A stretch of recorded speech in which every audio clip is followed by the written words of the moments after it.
Assalamualaikum warahmatullahi wabarakatuh. Selamat malam teman-teman sekalian. Selamat berjumpa lagi bersama saya Arga pada kuliah ke-51 dengan judul The Union of the Knower and the Known. Penyatuan antara yang mengetahui dengan yang diketahui. Ya. Sobat Kafiku sekalian, kita sudah sampai kuliah ke-51, menyisakan 19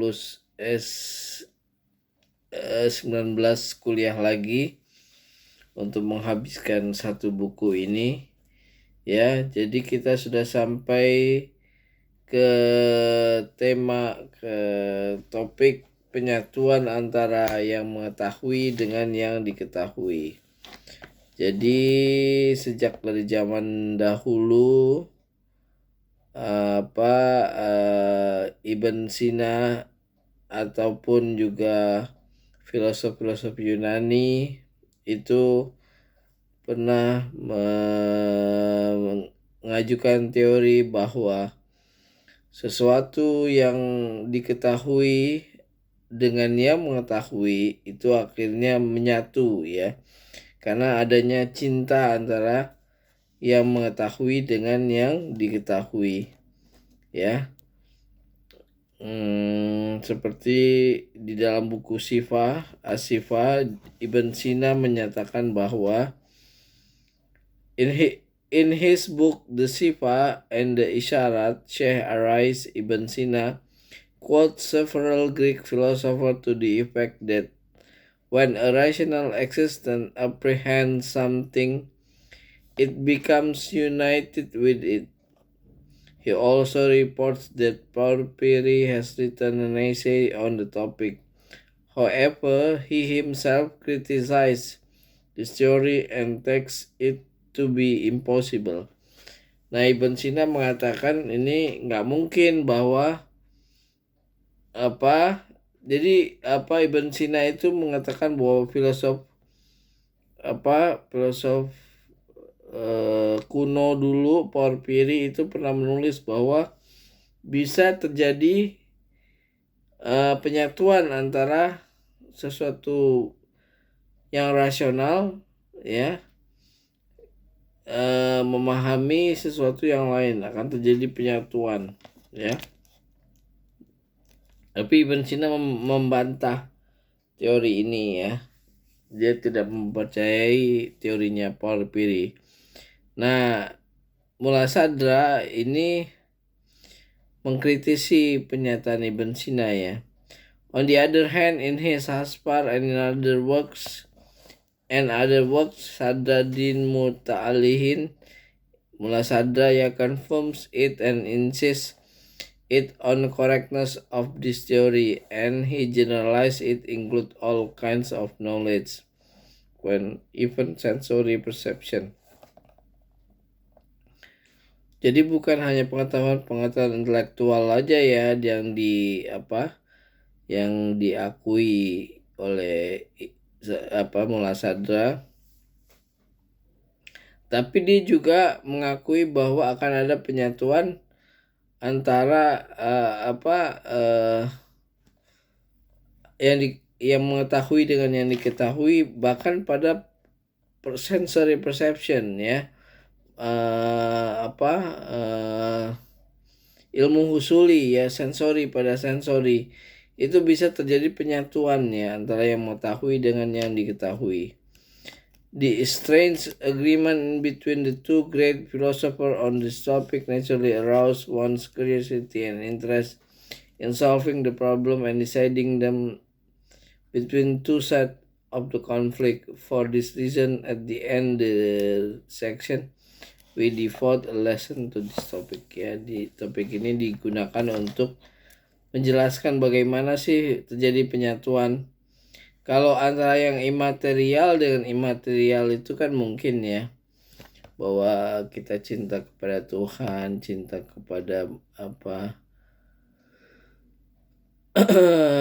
Nabi, ya, cinta kepada Al-Quran, itu kan wujud dasarnya kan imaterial, Ya, itu mungkin. Tapi kalau yang material dengan material itu kan sepertinya tidak mungkin ya, penyatuan antara materi. Nah, tapi pengetahuan ini kan bentuknya imaterial ya. Kalau penyatuan antara imaterial dan imaterial itu mungkin ya, karena pada kuliah terdahulu kita sudah jelaskan bahwa esensi pengetahuan itu adalah imaterial, bukan bentuk material. Bagaimana menyatunya otak akal manusia dengan mobil, misalnya dengan pohon, itu kan nggak mungkin terjadi persatuan ya kan. Oke,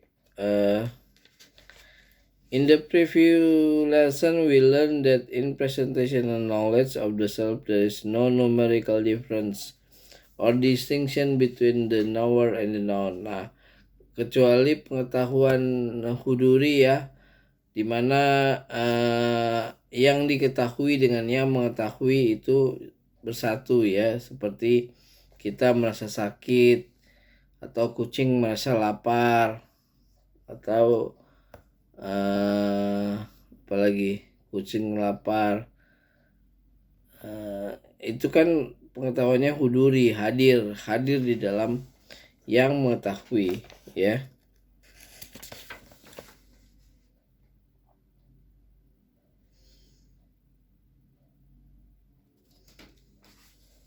Nah, pertanyaannya, apakah penyatuannya ini penyatuan eksistensial atau penyatuan keapaannya aja, whatness atau imajinalnya aja? Nah, ini banyak pertentangan ya. Para filosof mengajukan teorinya masing-masing.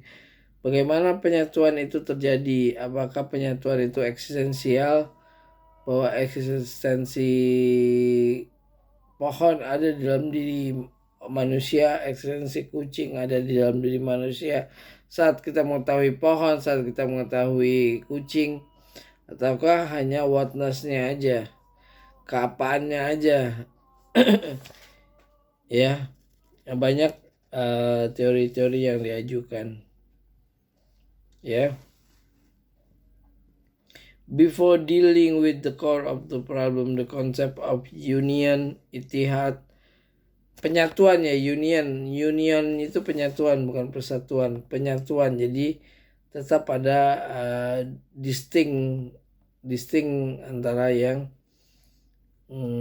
diketahui dengan yang mengetahui, ada perbedaan.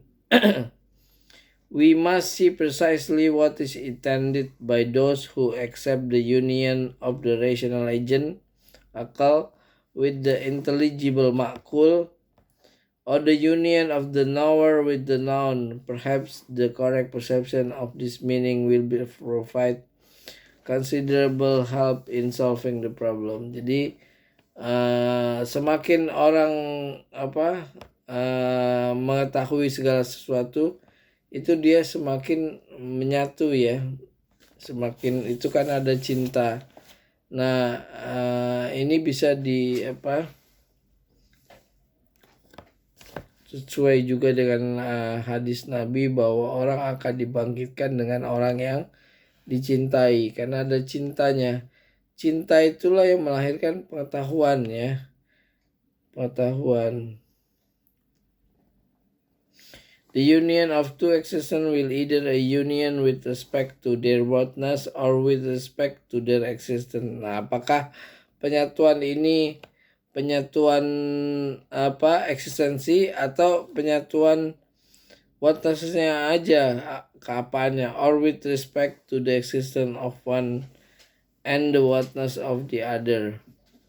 However, the union of the two complete whatness implies a transformation in whatness which is in a contradiction. For the assumption of a complete whatness is the assumption of a specific conceptual mold which does not correspond to any other conceptual mold. And the union of two complete whatness would imply the correspondence of the two intellect molds, such as the union of a circle and triangle. To use an example of sensible to illustrate the case regarding intelligible. Nah, Kalau di dalam kimia kan kita pernah belajar larutan dengan campuran ya. Kalau campuran itu zat-zat yang menyatu itu tetap terjadi perbedaan ya. Tidak melebur, tidak melarut ya, seperti minyak dengan air. Bagaimanapun kalau dicampur dia tidak akan melarut air dengan minyak. Tapi kalau air dengan gula, gula akan melarut ke dalam air. Nah, itu yang namanya penyatuan ya. Penyatuan antara gula dengan air ya. Nah, begitu juga pengetahuan antara yang mengetahui dengan yang diketahui. Nah, semakin tinggi usaha yang mengetahui untuk menggrabs yang diketahui, lama-lama akhirnya menyatu antara yang diketahui dengan yang mengetahui ya, sehingga akan lahir nanti ilmu huduri. Yang diketahui itu hadir di dalam diri orang yang mengetahui ya. Therefore, if one were to believe that in perception the whatness of the perceiving existence becomes united with the whatness of the perceived existence, and for example that the whatness of man becomes one with the whatness of a tree and an animal, this would be contradictory and impossible.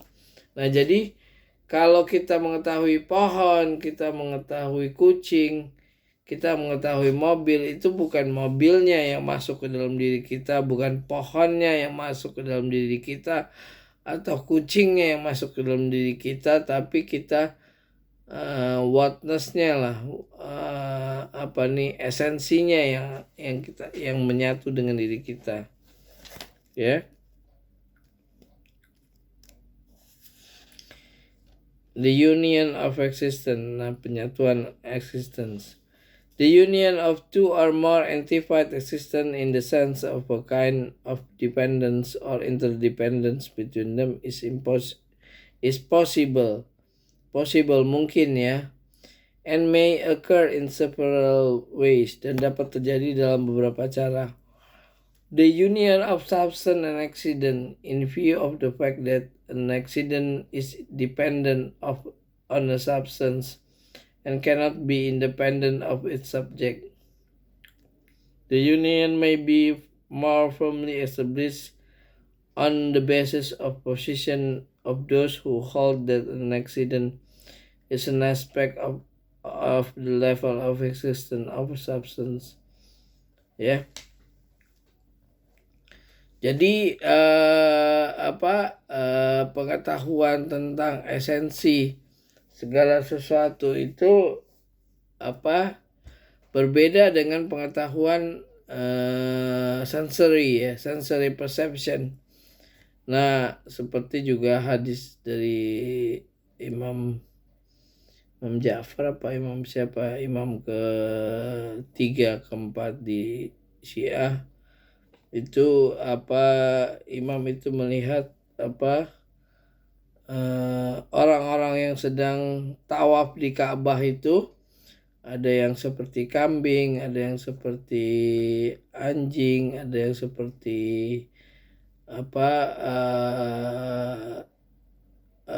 hewan-hewan buas lagi, harimau, ular dan lain-lain. Nah,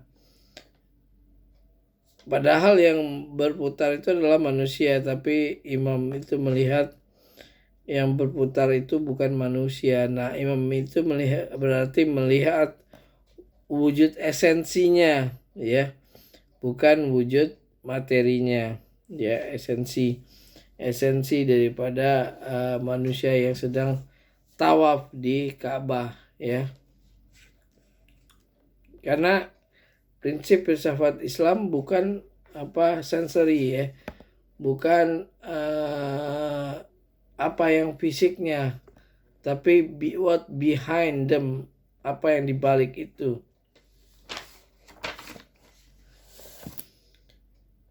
ya. Nah, seperti Mulasada sampaikan sebelumnya bahwa every object, ya, setiap objek, setiap eksistensi di dunia itu, di alam semesta ya, di alam semesta ini selalu dalam proses perubahan menuju kesempurnaan ya. Nah, sempurnanya daripada materi adalah sempurnanya mineral ya, batu-batuan, mineral itu kalau dia bisa tumbuh menjadi tumbuhan ya. Nah, sempurnanya pada tumbuhan adalah kalau tumbuhan itu bisa bergerak, berjalan, moving ya. Nah, sempurnanya hewan yaitu hewan. Nah, sempurnanya pada hewan adalah dia bukan hanya bisa bergerak ya, berpindah-pindah, berjalan, tapi juga bisa berpikir atau punya akal. Nah, itu kesempurnaan manusia. Nah, kesempurnaan manusia itu kalau akalnya digunakan seluruhnya. Jadi dia sudah mengalahkan ego, nafsu, dan lain-lain di bawah akalnya. Nah, lama-lama akhirnya menjadi malaikat. Nah, kesempurnaan malaikat adalah bersatu dengan Allah ya, bersatu dengan Tuhannya. Sehingga proses itu selalu dalam proses sirkular ya, yang berawal dari Allah dan kembali kepada Allah. Innalillahi wa inna ilaihi rajiun ya. Bahwa sesuatu itu selalu datang dari Allah dan akan kembali kepada Allah, dan selalu proses itu terjadi seperti itu ya. Sesuatu itu masuk keluar dari Allah dan kembali kepada Allah ya. Oke, mungkin kuliah ke-51 ini saya cukupkan sampai di sini. Kita akan masuk bab baru minggu depan, antara yang abadi dan selalu berubah, the immutable and the changing. Ya. Kita akan masuk ke bab baru, immutable and the changing, minggu depan. Untuk itu saya cukupkan kuliah sampai ini saja. Saya saya mohon untuk like, subscribe, dan komen pada kuliah ini. Mudah-mudahan kuliah ini berguna buat sobat kapi sekalian. Assalamualaikum warahmatullahi wabarakatuh.